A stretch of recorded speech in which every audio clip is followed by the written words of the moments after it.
నమస్తే, welcome to iNews. Tamil Nadu రాష్ట్రంలో మరో దిగ్భ్రాంతికరమైన దారుణం వెలుగులోకి వచ్చింది. ఆడబిడ్డలపై జరుగుతున్న నేరాలకు అంతులేదా? శాంతి భద్రతలు ఉన్నాయా అనే ప్రశ్నలు ఇప్పుడు కోయంబత్తూరు ఘటనతో మళ్లీ తలెత్తుతున్నాయి. కోయంబత్తూరు ఎయిర్పోర్ట్ సమీపంలో జరిగిన ఈ ఘటన రాష్ట్రాన్ని కుదిపేస్తోంది. ఓ ప్రైవేట్ కాలేజ్ విద్యార్థిని కిడ్నాప్ చేసి సామూహిక అత్యాచారానికి పాల్పడ్డారు ముగ్గురు సభ్యుల మూట. అత్యంత అమానుషంగా జరిగిన ఈ ఘటనపై రాజకీయ దుమారం కూడా రేగుతోంది. ఆదివారం రాత్రి జరిగింది ఈ దారుణం.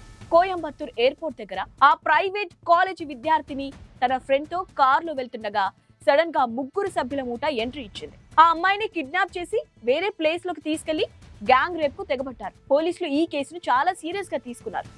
7 స్పెషల్ టీమ్స్ నిందితుల కోసం కాలిస్తున్నాయి. సీసీటీవీ ఫుటేజ్ ను కూడా క్షుణ్ణంగా పరిశీలిస్తున్నారు. బాధితురాలికి ఇప్పుడు చికిత్స జరుగుతోంది. ఈ ఇన్సిడెంట్ ఇప్పుడు పొలిటికల్ సునామీకి దారి తీసింది. డిఎంకే ప్రభుత్వం మీద విపక్షాలు ఫైర్ అవుతున్నాయి. ఇది అత్యంత అమానుషమని బీజేపీ లీడర్ అన్నామలై అన్నారు. డిఎంకే అధికారులకి వచ్చినప్పటి నుంచి మహిళలపై నేరాలు పెరిగిపోయాయని డైరెక్ట్ అటాక్ చేశారు. సోషల్ యాంటీ ఎలిమెంట్స్ కు చట్టం పట్ల భయం లేదు అని క్లారిటీగా చెప్పారు. అంతేకాదు డిఎంకే మంత్రుల నుంచి లా ఎన్ఫోర్స్మెంట్ వరకు నేరస్తులను రక్షించే ట్రెండ్ ఉంది అని తీవ్ర ఆరోపణలు చేశారు. డిఎంకే ప్రతినిధి డాక్టర్ సయ్యద్ ఫైజుల్లా ఈ ఘటన దురదృష్టకరమని చెప్పారు.